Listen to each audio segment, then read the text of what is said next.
All right, my name is Johnathan Scott Higgins. I'm a writer-producer in the independent film world, and I produced a feature film called Truth or Dare, along with four others that are all in post. Other ones being Mania, Kill the PA, Utero, as well as Desolation. And I'm on Sit Down with Wolfie.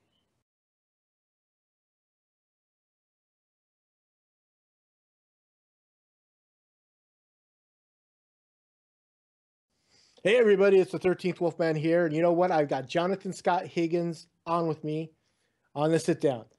He's done five movies: Truth or Dare, Mania, Desolation, Utero, and I'm gonna sit down and talk with him in the sit down. Johnathan, welcome aboard. Thank you very much for having me. It's great to be here.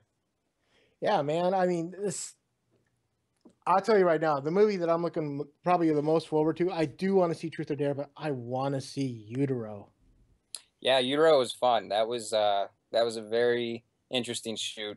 Brian Coyne, good friend of mine. It was a pleasure to work with him. He was one of my favorite directors I've ever worked with, just because we had so many great inside jokes, and the rapport, the working relationship was fantastic.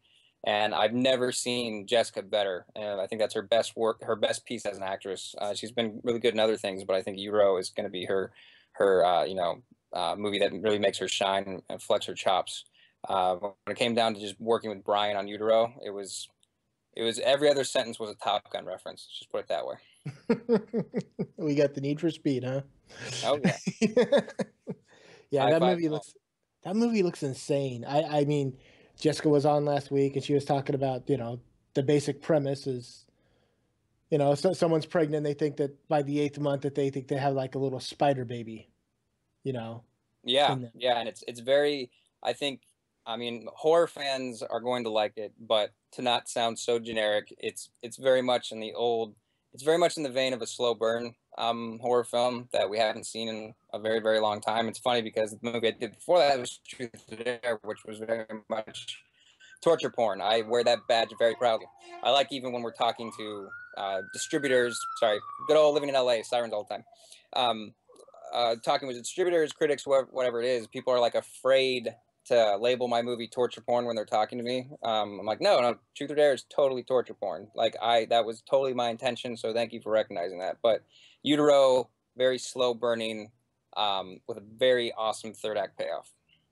Yeah, I've seen the teaser trailer. I think it was like last summer. The teaser trailer kind of like came out, We and haven't released any teaser for Utero. We just had the poster. okay, that was a poster. Okay, Yeah, right.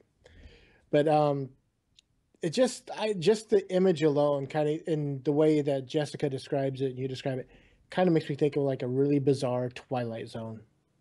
yeah, that's good. That's a good way to put it. Brian, I know, is a fan of Twilight Zone, although I don't think he would ever mention that as a direct influence. Just because I think he has other influences that are more Oh yeah, that are definitely more prevalent. But it's the way that just you mentioning the reference to Twilight Zone, you're gonna dig it. that's really cool. I really want to see this. I want to see Truth or Dare too. And I know you say it's torture porn. I've always hated that reference. I Yeah, mean, I know certain fans are on the fence about that reference, but I know it's a semantics thing. yeah, well, it's just some guy back in New York wrote a review about a movie and said, "Oh, this is nothing more than torture porn." Then it's stuck, and it's like everyone that doesn't like horror uses that phrase. I'm like, but just about every horror movie, in a way, going back as far as you can think, is. I mean, even though it's not as violent looking as like Hostel or whatever, it's all a little torture porn. Right. Yeah, and it's You funny know, because that I think from that the first term or the first use of torture porn as describing Saw or Hostel, whatever it is that porn on the end of a word has become a way to describe something, and it doesn't like necessarily that they align. It almost seems like it's just become this thing to describe beautiful imagery, which is funny because depending on who you are, you might not describe porn as beautiful imagery. Some, like, especially if you're talking to a woman, she might not agree with that. A conservative woman, that is. But Yeah, you know, I like was gonna say there's a there's a lot of women out there that that watch porn oh nowadays. yeah, and of course, you know, the industry is ruled by women. That industry is ruled by women. But no, there's a lot of like conservative women from back home who are just turned off by even the mention of pornography, as they call it. But there's like a great Instagram account called Earth Porn, and it's just awesome images of Earth. And now everything is spiraling. Like, you know, there's fucking blogs that are food porn. It's just, I don't know, it's weird. Yeah. So you mentioned one time that you got no film school training. Yeah, yeah. I actually think that anybody out there who's considering going to film school, highly recommend you don't. Reason I say that is because when I was going through high school and then into college, and I had to decide on what I wanted to major in and what kind of school I wanted to go to, I started to do a lot of research, and I talked to current film students.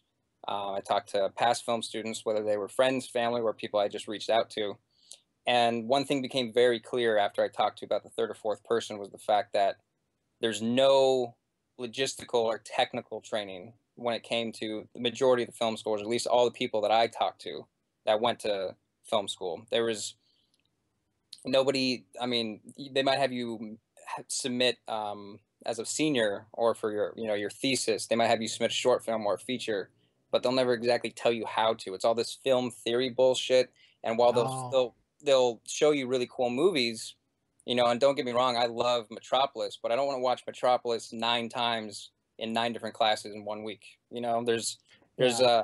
a more current and prevalent curriculum that you can teach, but the main thing being that there's no technical knowledge. Like they don't teach you anything about, you know, pulling focus or anything like that, and or what a, you know, what a G&E department is, or what a C stand does, or what a fucking C47 is. They don't teach you any of that. All of that is learned on set when you're doing it. And then another thing I just realized just from sheer observation was the fact that if you go to film school and let's just say it doesn't work out in Hollywood, then your film degree is literally worth shit. You spent 4 years and a lot of money for something that is worth nothing. So I just looked on it. I looked at it that way, and then I decided to go to business school because something I also realized was that at the end of the day, uh, the film business, although it's cool and shiny and glamorous from the It's the surface, second part of it. It's business. it's a Yeah, business. It's the yeah. first part of it. Just happens to come after film. It's always 90%. You know, it's 90% business, 10% creative if you're lucky. Wow, that kind of blew out my second part of that question because I was gonna say, do you find it harder or easier to work with to make movies without a film, knowledge, without a film school background? And I was like, you just kind of like toss that one out. Yeah, because I mean, the thing is, I see it happen so many times with, more so with people who I wouldn't necessarily consider the most creative or talented, but I see it happen. It's heartbreaking when I see somebody who's so focused in a creative aspect and has such a just a gift when it comes to storytelling, but there's like it's kind of two part because they'll either have no uh, idea how the business operates, but more importantly, they won't have an interest. They're like, oh well, I don't care. It's a beautiful film. I made it for myself. It's like I have to tell them, well, I don't care how beautiful or good your film is. If nobody's going to see it, then guess what? That's going to be your last film. You know, Yeah, because no, it has to, for the most part, unless you're David Lynch, your movies have to make a ton of money so you can make another one. our John Carpenter for that. I Yeah, but I mean, mean, at least he produced them at you know, micro level budgets. But at the same time, the fact that Halloween, the first one from '78, was so successful that he could pretty much make a bomb for the rest of time and still get work. Um, Pretty well, much, as I say, because that's Michael Cimino is another example, but that wasn't the case.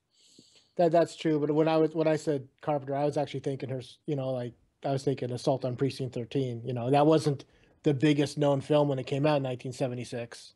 You Mm. know, so we're kind of lucky he got a chance to make Halloween. Oh yeah, totally, You know, and that made him make movies for a very very long time after that. You know, yeah. and he was attached, you know, to the first three Halloweens, and he still gets very handsome checks in the mail. Well, the whole thing was, I mean, the whole thing behind that, right? I It know was Halloween supposed to. pretty well. Well, Halloween was supposed to be an anthology series. It wasn't Yeah, just supposed it wasn't just supposed to be the Shape or Michael Myers. You know, he wanted to do a different story for every Halloween. You know, it'd be like a mummy or maybe something else, and that's why Halloween Season of the Witch is the way it is, right. and And everyone I hates it. It's like, oh, it's not a Michael Myers. It's like, I don't care. That's actually one of my favorite movies. oh no, I love Halloween 3 Season of the Witch. It's one that I didn't discover until a lot later, but it's because I went through the Michael Myers series when I was very young, but I skipped 3 based on what other people were saying. You know, the horror aficionados at the time in the '90s growing up. In other But words, your it's friends. exactly. So it's no, you know, looking back from a business perspective, of course, this is hindsight. So you know, looking back, it's always 2020. But if you imagine if they're gonna take, you know, like Iron Man, and then the third Iron Man movie is not gonna have Iron Man in it. It's that kind of like, well, what the fuck were you thinking? I But get that. I appreciate what he was trying to do. Of course, by the time they made Halloween 2, it was too late to do your own thing with it. You already established it as a franchise with that sequel. Yeah, in a way, but I mean, but you didn't. At the end of Halloween 2, they killed off Michael Myers. Oh yeah, but you know that became also a staple for every sequel. You kill the killer at the end of every movie, and he comes No, back somehow. I know, but I'm just saying. I mean, at the end of it, he's dead. So I mean, in a way, he's like, okay, that's it. Boom. This is where we draw the line. He's dead. Now let's go on to the next one. That's how why Halloween 3 was, the way it was. Right. You know. But yeah, so you say that you've been watching horror for a while. So was the plan always to get into horror? No, it wasn't always the plan. In fact, I still have. I'm looking right now as for horror as a way as a means to get onto other projects and other genres because horror is a Stepping very stone. good stepping stone. It's not something I would completely abandon. I would always love to do horror movies because you know they're very enticing from a business perspective. You can produce them for a very low amount of money. You can kill off the entire cast and hire an entire new cast for the sequel, and you know you have to keep hiring the same guy in the mask because obviously no one does that. It's like a new masked man pretty much in every film franchise, a few exceptions. But I love the genre itself. You know, business aside, I love being scared in the theater. I love watching a movie and being afraid to go home or my mind playing tricks on me. I love that feeling that it creates, and I still get those feelings at my age. Not to say I'm an old man, but I'm definitely not a kid anymore. So I love everything that horror brings, but you know, some of my favorite movies of all time are big science fiction films and really, really classic dramas or just really well-made modern dramas. And you can't do those for low budget. So I'm looking at horror as a stepping stone, but at the same time, I'll never abandon it completely. Yeah, I mean, you said earlier. Well, I read earlier that one of your favorite all time movies is Terminator 2. Oh yeah. You know, so what are some of your other favorite sci-fi films? Big fan of the Matrix trilogy, and yes, I do say trilogy. I know a lot of people hate the sequels. Um, I I I'll be honest. I liked the first one. The second one to me was okay, and after I saw the second one, I didn't bother with the third one. So I honestly can't have an opinion about that one. So You've never even finished off the trilogy? no.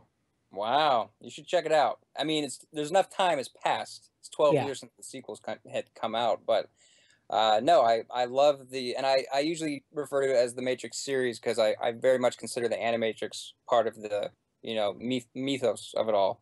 The Animatrix, in my opinion, is better than the sequels, but I'm a big fan of that. That was a monumental film growing up for me. I saw it in the cheap seats in the summer of '99. It was past its first run, and I was seeing rated R movies well before that time, but I saw it at a very impressionable age, and it just changed the way I looked at filmmaking. So that, like I mean, the first one did.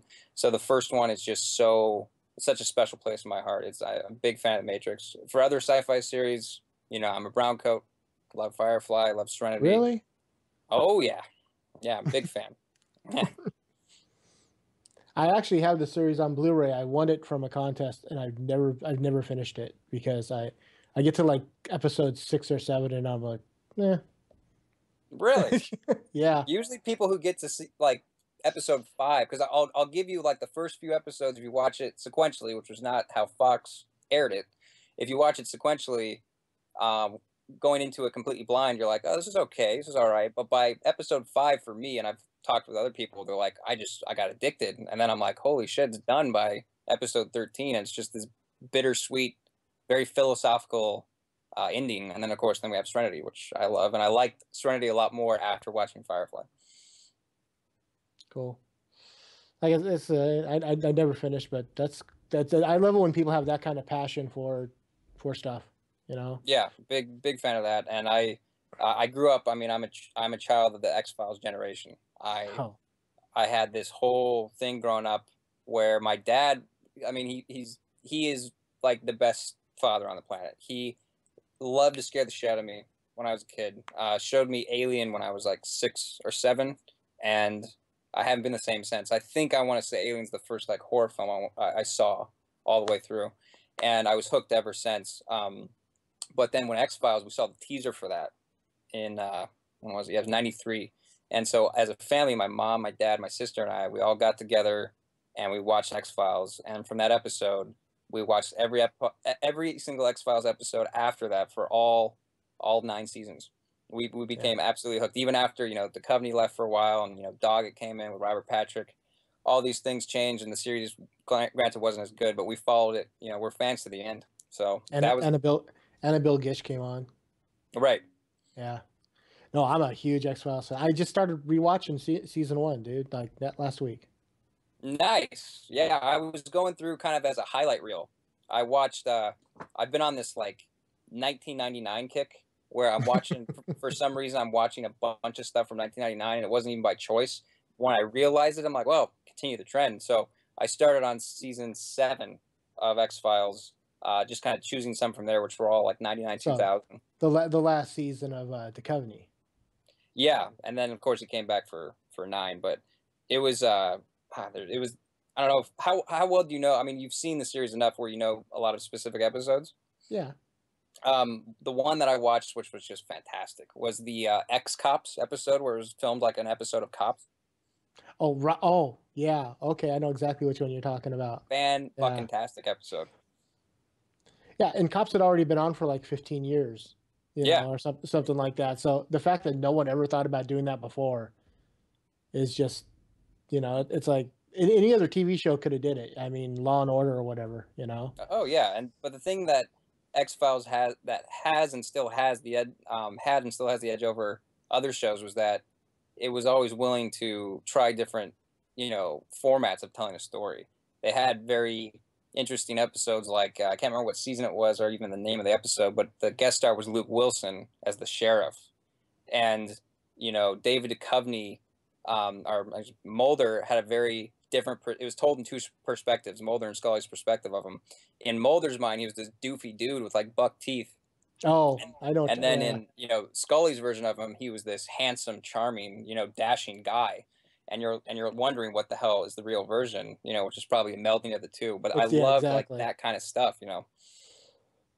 Yeah, I was thinking when you said they had a lot of different episodes, I was thinking of the one where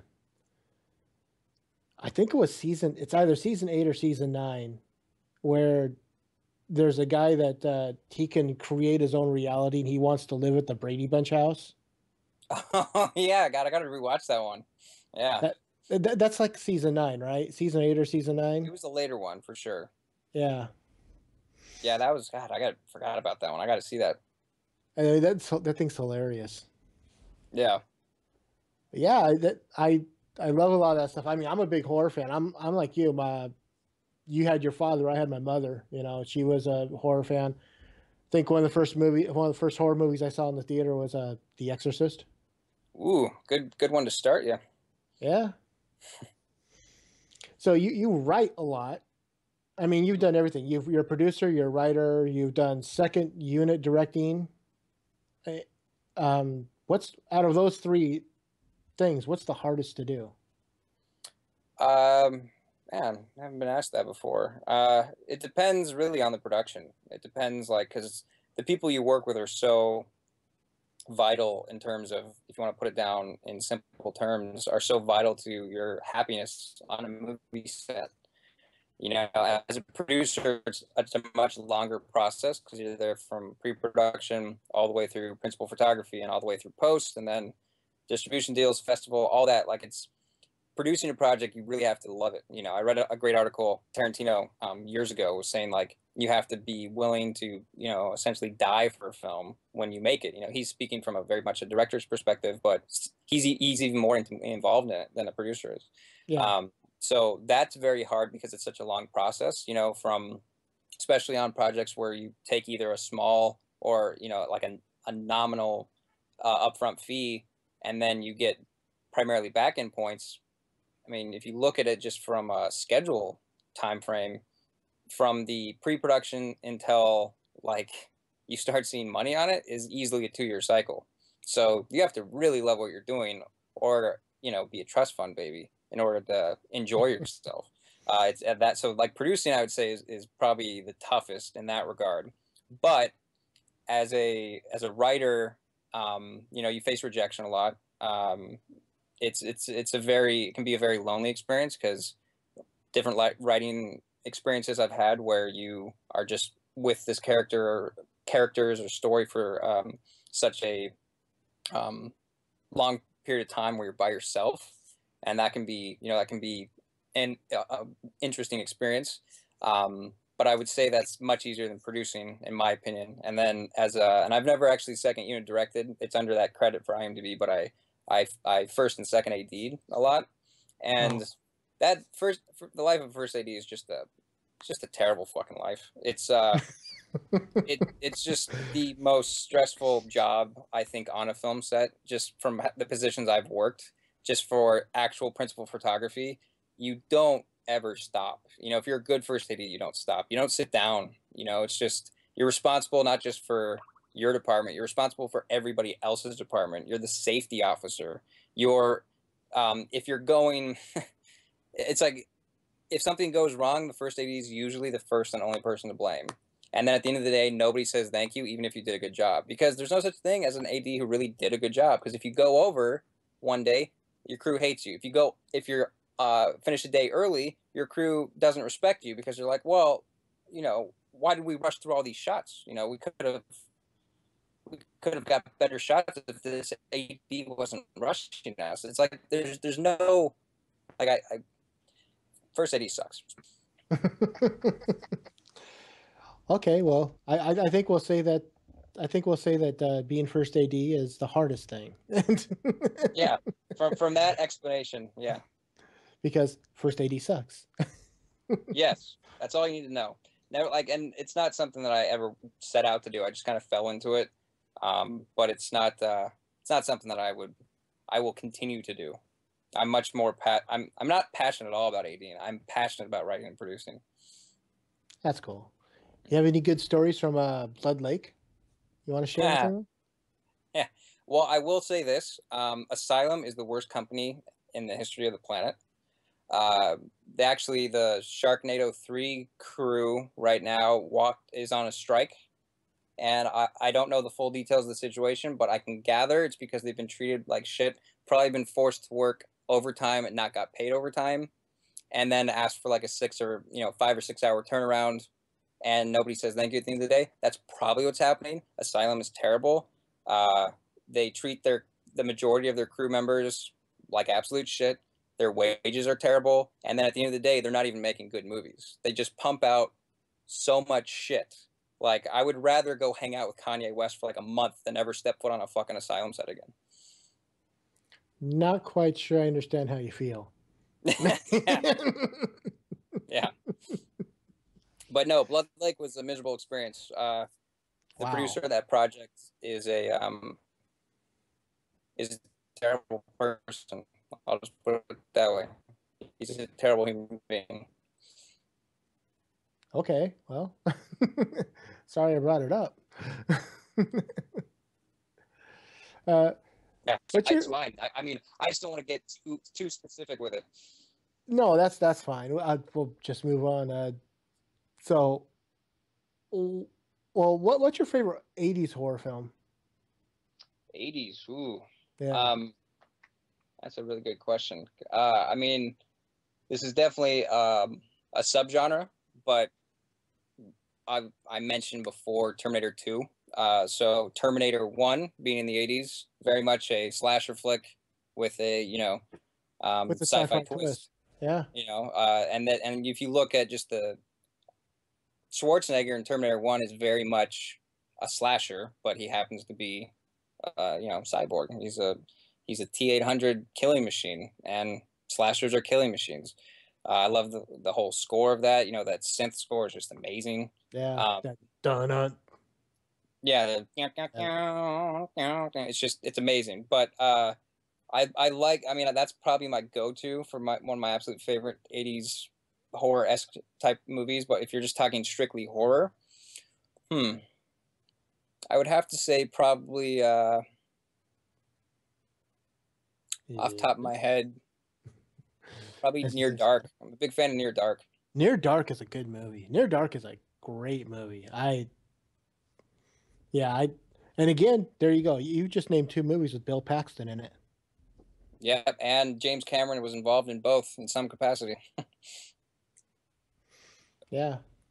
That's cool. It's like the whole, almost not the whole, but like 3 or 4 cast members from Aliens are in Near Dark, which is another reason why I love it dearly.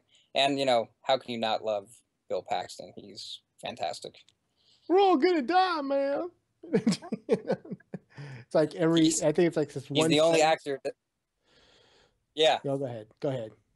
Oh no, I think it's delayed. I think we're cutting each other off because it's delayed.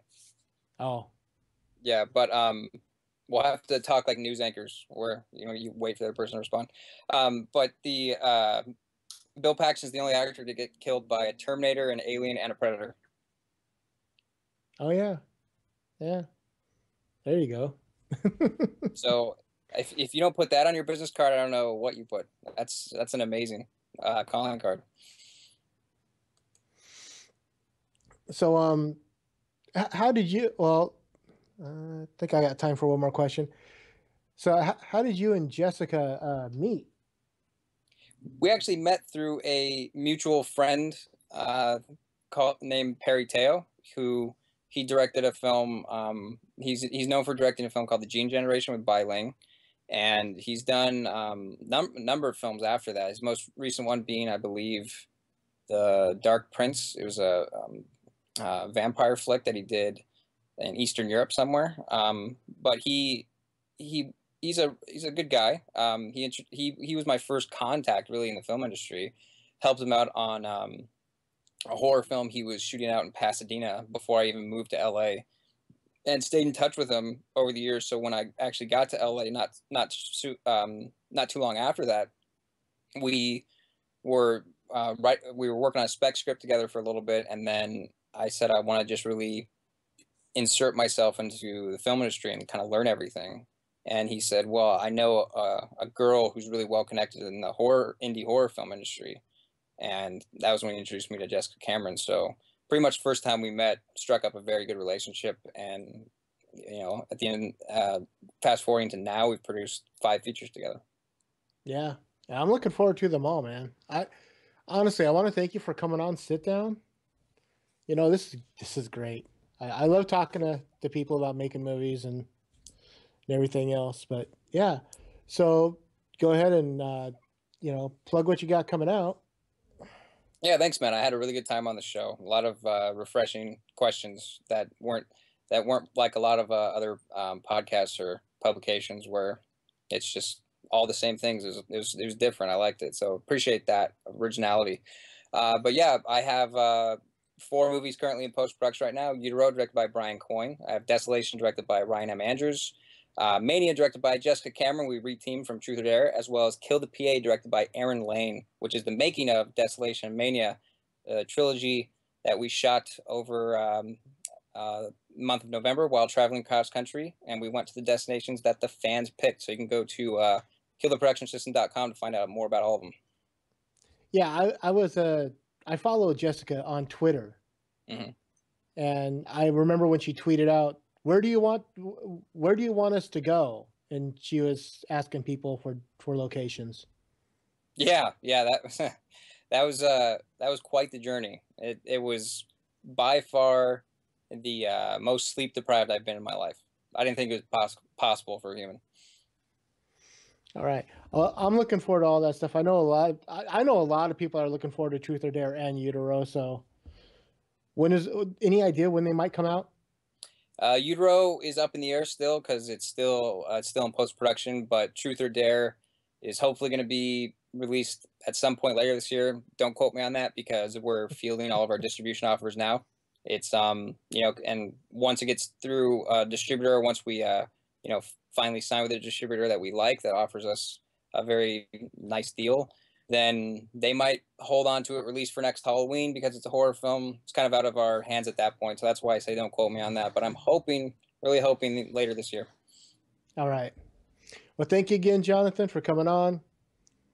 Check out Utero, Kill the PA, Mania, Desolation, and Truth or Dare. And with that, I'm the 13th Wolfman, and I'm on the prowl.